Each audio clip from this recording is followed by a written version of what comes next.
Whether you're just getting started on your fitness journey or finding ways to build habits that are long-lasting, or simply looking for inspiration from elite athletes, you're here in the right place.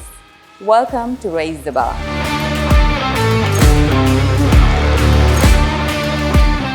Where we'll help you progress in your training, help you train smart and eat healthy. In today's podcast, I'm here to cut through the noise and give you clear-cut evidence on nutrition and recovery. I'm honored to have a certified nutritionist, Tormali, and co-founder of CrossFit Ceylon, Alexandria Senanayake, with me today.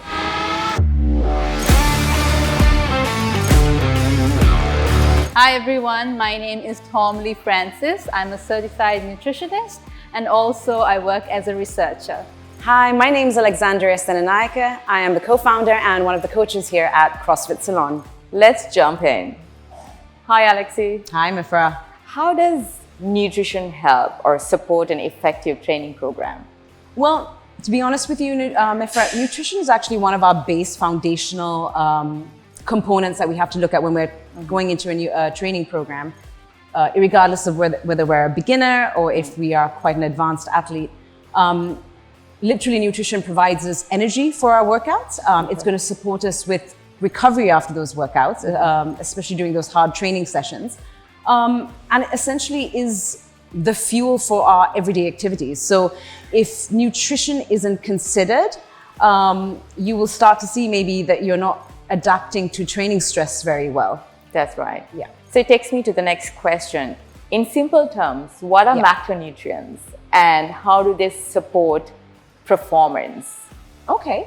The three main macronutrients, we also have a nutritionist here, are carbohydrates, proteins, and fats. Right. So those are essential for our human body to be able to function on a daily basis. Okay. Carbohydrates specifically are our primary source of energy. So we do need it to be able to work out. Protein, we usually say is essential in muscle growth, repair, and recovery. Okay. And fats is essential for hormone production. So these are things that are going to affect our mood, our cognitive function, memory.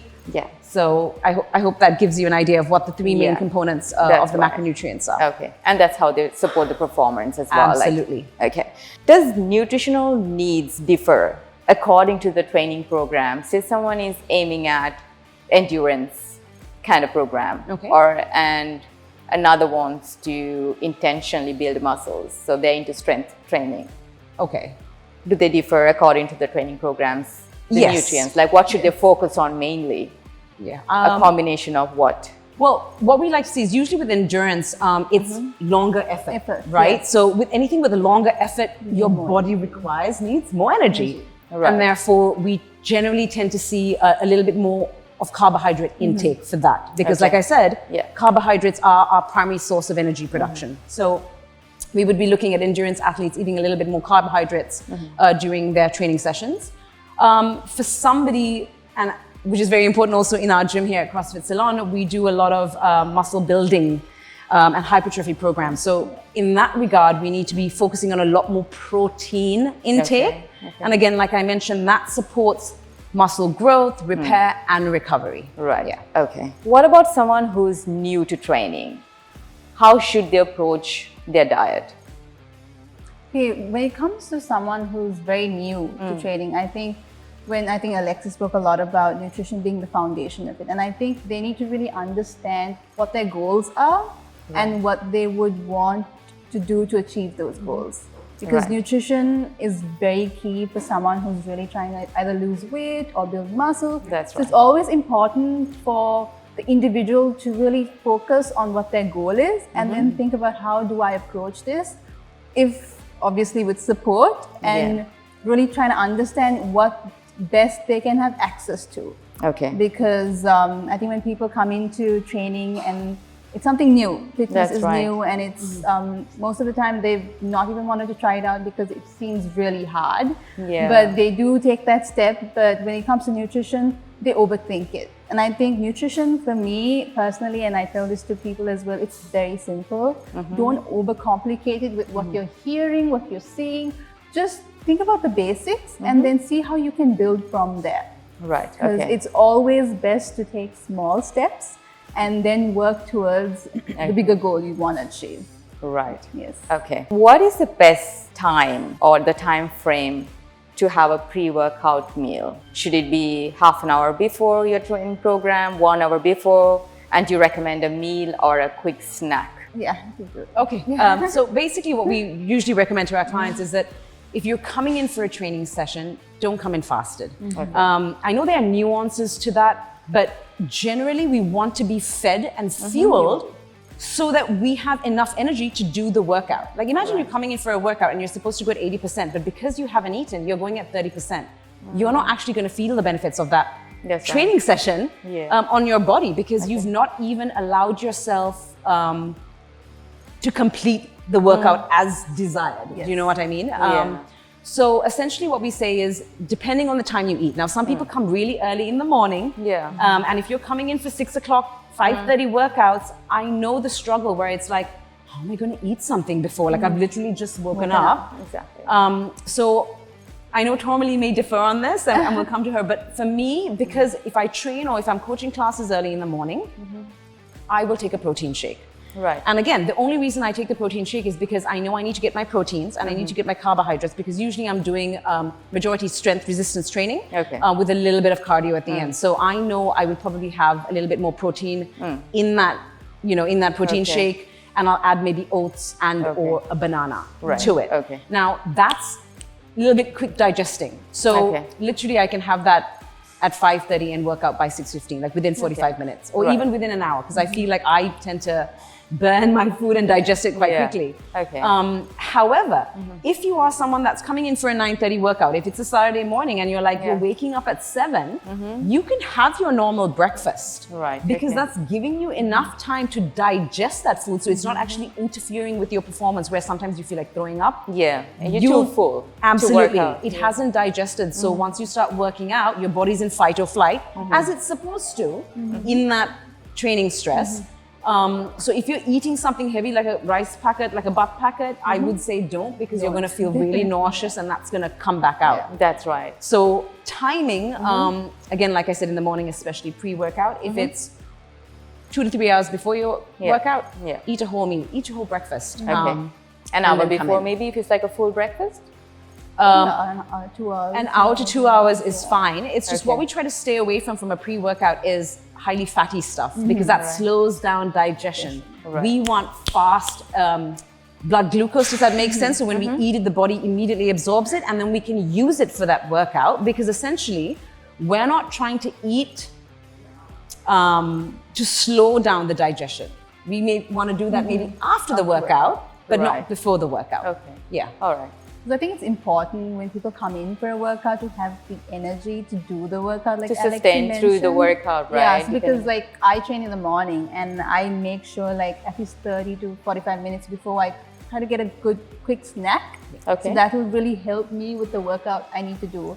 Any suggestions? What kind of snacks would you have just before your workout? We could just do basic, like just a banana or like a cut fruit you have at home. Or even like dates. So you're aiming at like quick absorbing carbs? Yes, quick, like Alexi mentioned, just quick absorbing carbs which will help you really perform well in the workout you're about to do because you need the energy to do the workout because people think they can walk in faster and they're just feeling fatigued 15 minutes in and it doesn't work like that. You do need to fuel your body to ensure that you're able to do the workout. And if you're doing a workout in the evening, you can get a meal, like a full, your lunch, or even a snack right before you leave work. Have a snack and then head to the gym. And always make sure you're eating something without just being like on an empty stomach. That's the worst that could happen because that's not going to really help you even in your recovery.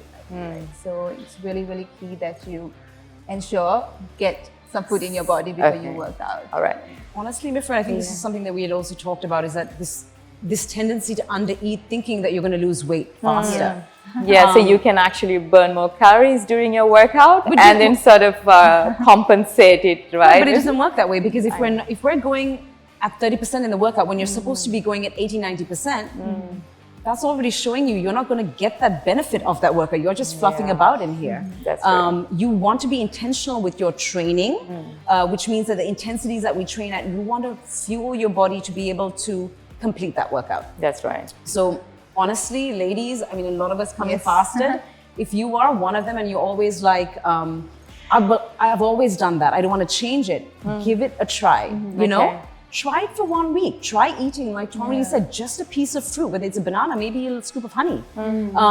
Right, 30 minutes to an hour before your workout. See how you perform and how you feel in that workout. Because honestly, everyone has to try it for themselves to notice that you actually do feel a difference. Yeah, okay. I mean, the bodies are different, right? I'm sure, I know a lot of the people who say, I can optimize, I'm at my highest when I don't have anything in my system. Coming in fasted. What are your take on fasted training, and do you recommend fasted training, or who should avoid fasted training if they're already doing it? I personally would recommend not to come in fasted, because I think it does not help you in the long run. Fasting, some people do it for many reasons, but you need to be very, very cautious in how you approach it. Because there's also the intermittent fasting, right? Where people finish their dinner early, and then their first meal would be like 1 p.m. or 2 p.m. And they do lose the weight. morning. They lose weight, but I think it's not a sustainable way of losing weight. Okay, it's short term. Because there's so much more research coming in now as well with intermittent fasting and how that's impacting in the long run. Right. So I think it's really important. Know what you are trying to achieve again, and then what's take the end goal? What's the end goal? Because everyone's doing intermittent fasting. Let me do intermittent fasting. That's not how it works. You'll drop few pounds, but then long term, you're gonna crash. This is exactly what happened to me. True story. Oh wow! I wanted to lose weight after baby, and this was probably 6 months, and I'm not seeing it. So I was like, okay, I'll go on intermittent fasting. We were during COVID, so my activity levels had dropped anyways. And what happens when your activity level drops? You need to eat more. You don't need to eat as much, right? Because you're not expending as much energy. And within a month, yes, you do see a fat drop, because yes, you're eating less calories. But the moment I started to increase my training intensity, when I wanted to come back to the gym, barbell, panana, I'm sorry to say, I had absolutely no strength. And it was the most frustrating thing, because I was like, okay, great, I've lost, this. I look great, but then I can't do anything with this body. And there was an understanding of being like an aha moment, to be like, no. This is not what I want. This is not going to work for me, knowing that I am going into strength training and increasing intensities over the next 9 months. And I need to start to fuel my body to feel good and have the energy and be in a good mood. That's right. Yeah. And I think the primary goal should be that we get stronger, build more muscle. So we have the mobility as we age. Especially as women, we have to look after our younger ones. And we have a lot more to do running behind them. So we need a lot more energy. And we want to be a lot more mobile than, like everyone else actually. Absolutely. Yeah. So that takes us to what we should focus on post-workout. What kind of meal should we have after training, and how soon should we have a meal after training?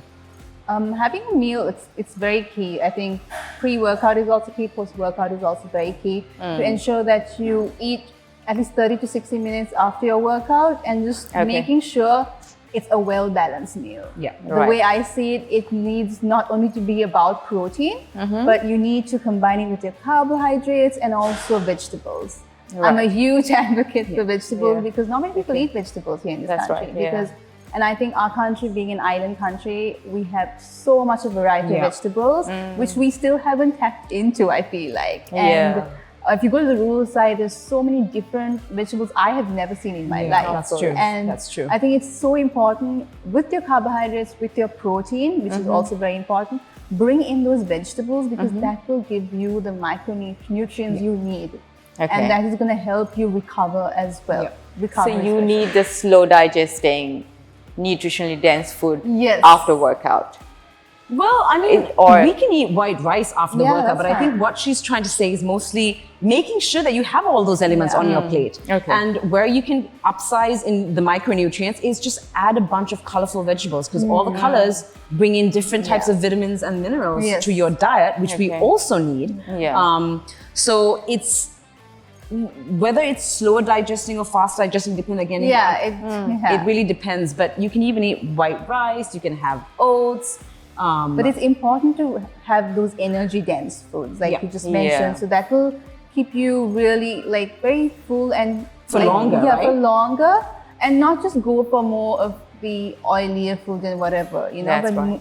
focus on those energy dense food and make sure it's balanced. Don't start restricting carbohydrates and like, oh, I just worked out, I can't have my rice. That's not how it works again. So just try combining it because it's important how you combine it because it works together. Okay. And I think a well-balanced meal right after your workout just will help you for recovery and also for your next workout that's going to come up. You know? When you say well-balanced, because this is one of the conversations we had the other day, we were talking about the Sri Lankan rice parcel. Oh, that's It doesn't help, but that's what we are used to. But and if you have a meal prep, and that's what you're going to reach out to. Or if you're a busy individual who need to get into an office or need to get back home for your kids, and you just don't have the time to prep something for yourself, you know, we tend to reach out to whatever is available. And unlike in other countries, we don't get access to healthy foods on the go in a supermarket. How do Sri Lankans kind of manage it and make sure that we get those right proportion in terms of food? I think really largely is that when you look at your plate, how you should be dividing your plate. And I think this comes back to overall body composition. What you eat is what you're going to look like, let's be honest. Yeah, for sure. So when you're looking at a plate, you want to have maybe 50% of that plate be veggies, right? So that's going to provide your fiber, your micronutrients, your vitamins, minerals, all of that. And then I would say quarter is protein and another quarter would be like your, I don't know, your starch, maybe, which would be like your rice. Again, here, your quintessential butt packet is 70% butt. Right? That's what's really wrong because for me, I think our rice and curry is an amazing meal. It's very healthy. Yeah, very healthy. It's just that we tend to consume a lot of the rice. If we really focus on less of the rice, more of the vegetables, I think that would really, really help. And also how the veggies are cooked, right? Another conversation we were having. And I feel like sometimes it's overcooked and we lost all the nutrients in it. Yes. And we need to really, you know, make people understand. You need to hold on to those nutrients. There's no point you having lots of vegetable with your rice if they're not cooked in the right way as well, isn't it? But I think also importantly is like when we want to come back to simple, we want them to just first include it in the diet. Right. Because the bigger problem is, oh, don't do this, don't do that. And then they're like, oh no, we're overcomplicating it again. Simple. Just eat whole foods. That's the first thing we say. So whole foods mean things that you can identify in its original source. An apple is an apple. Right? And the moment you take apple juice, again, full of sugar. It's full of sugar. Now I say this to my clients sometimes, and I would also recommend not drinking your juices. I would eat one apple, but to make an apple juice, I need 5 apples. Would I ever eat 5 apples in one sitting? Probably never. Furthermore, I'm juicing it, taking out all the fiber. So what really I end up with is sugar water, right? So how you take your food, try and take it in its original source as much as possible. That's the easiest step, I think, to tell people. And it's less steps, like you just have to take the fruit and eat it, not really blend it and do everything and just like... But I think this is also the quick fix, Mifra, that people have. Everything is short-term, instant gratification. So it's, let me get this packet that's already pre-packaged for me. They don't know what's inside it. No, they don't. Right? So again, we have to kind of counterbalance and make better decisions or better preparations so that we're not making bad decisions on food when we're craving. When we're right in that mindset. After training. 100%. Because your energy levels are low, your body's craving for food, and then you just reach out to whatever is available. I never go supermarket shopping when I'm hungry. Because you'll notice, if you're hungry and you go supermarket shopping, you're putting things in that you normally wouldn't just because your eyes are bigger than your tummy at that moment, right? Because you're hungry. So that's another quick tip.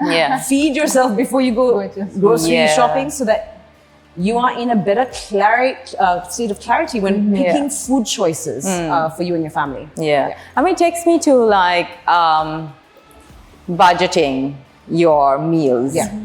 And I know after workout meals are expensive. Like say if you have to buy an energy bar, like you have an energy bar with you where you can quickly have, if you're going to have the meal after a few hours later, say you've got some errands to run and your first meal after training is going to be an hour or two later, but you want that quick energy so you don't go and eat anything and everything.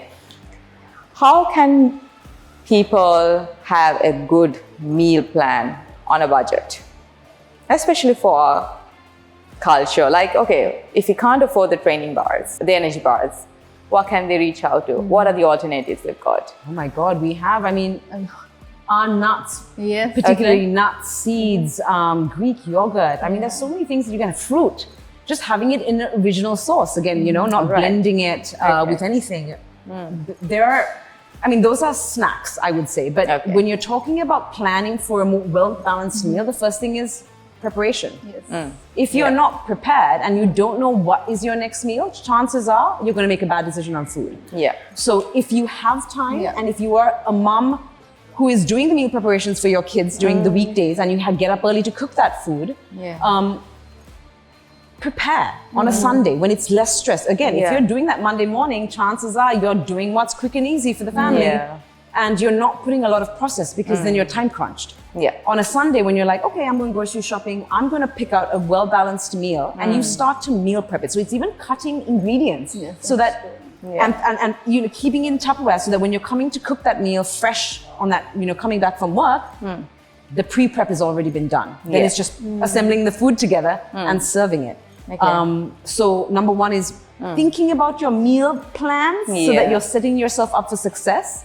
I try not to walk out without snacks with me. I do that because sometimes that's a must for me as well. Like you said, you need to have snacks. So I need to quickly grab something off my gym bag and have it. So go prepared, right? Like you do it. You know now it works for you. It's going to stop getting you into that hangry state where you're getting snappy and irritable as well with the family and with the kids or your colleagues, whatever it is. But whether it's boiled eggs, whether it's cut fruit, what else would you suggest for snacks? For snacks, I think nuts and even when it comes to meal planning, I think it's the planning which is important, and it does take a bit of effort. I think people need to put the effort in, because if you do want to see results, it's not going to come overnight. So meal planning, and I think meal planning it's different, right? The context for a family, it's different. For a single person, it's different. For a person who's really busy with their work, where they have a 9 to 5, they come home, they're tired. So this is why it's always best to prepare weekly. So get your Sundays in, as Alexi mentioned, do your grocery shopping, prepare for it. Because if you don't prepare for the week ahead, you're highly likely to fall out and go for an unhealthy option. There's no success without proper planning, Yes, right? You need to be this works for everything in life, right? Exactly. The moment people see, they may have never have focused on the nutrition, but the thing is, when people actually get the guidance from maybe a nutritionist or with some of our nutrition coaches here, when they realize, hey, my body's starting to look different just because of the way I'm eating, what's on my plate and how I'm proportioning those macronutrients. That's the aha moment for them, because they've now seen it for themselves. There's no quick shortcut. And they're feeling better. Absolutely. Absolutely. It's short, sustainable, not short, but simple, sustainable things that you can do so that you can do it for longer. So you can sustain a long-term training program and actually see results, right? See results and also feel better, like your mood, your sleep, like there's a lot of aspects that, and I think for a normal person today, a lot of stress with work, with family. So you being able to eat healthy, be able to do well at the gym, it all comes back to that planning, and you have to do that to ensure that you feel good and ensure that you are able to be better, basically. I think that's where it all comes. If you are not willing, and I mean, I 100% agree with Alexi, like only when you see the results, you're like, wow, this actually works, you know? And then when people ask you, like, what are you doing? And like, it's effort. You need to do that. You need to put your work in for it, you know? You need to have a strategy in place. Exactly. We're not going to go blindly, because then, like you said, we'll just set ourselves up for failure. And then what happens is you don't see the results. and then you get frustrated. I mean, we're And you're talking about wondering this. where you're going wrong. Absolutely. But if you just be consistent, stick with the basics, do that consistently over a period of time, and I promise you, you will see changes. People just don't do it enough consistently. Okay. They'll do it for 1 long month and be like, enough, oh, yeah. you need to see it 1, 2 months, 3 months is Yeah. that sweet spot where you've got your balance in, you know your routine now, that you start to see massive changes in your body. I think personally for me, it took about 6 months to see the difference. The first 3 months or so, I guess the difference was all like happening within my body and was not physically visible outside. Yeah. But then by 6 months, I've taken so many pictures, I can see the progress I'm making. Yeah. And I almost feel guilty for having, ever going out of that routine. Yeah. Because I don't want to go back to where I was at the Absolutely. beginning, right? Because it's a lot of effort, a lot of planning. And now it's just become like a lifestyle change. That's what you go for. Yeah. And I think that's what everyone should aim at as well, isn't it? Make it like a lifestyle change. Because it needs to be sustainable. And Yeah. It's consistency over perfection. That is something That's I right. 100% believe Yeah. in. Even with your workouts, you have to be consistent to see Results. you improving and results. Yeah. And that goes to your nutrition as well. If you're not being consistent with how and what you're eating, you're not going to see it. And but don't be. I mean, I honestly feel like don't be very guilty about it, and don't be very triggered. Over-restricting yourself either. Yeah. That doesn't really pan out in the long run as well. Yeah. Because it's a mental game as well. Very much a mental game Of with course, yeah. working out, with nutrition. So just don't be too hard on yourself. That's the word. Yes. Okay. Yeah.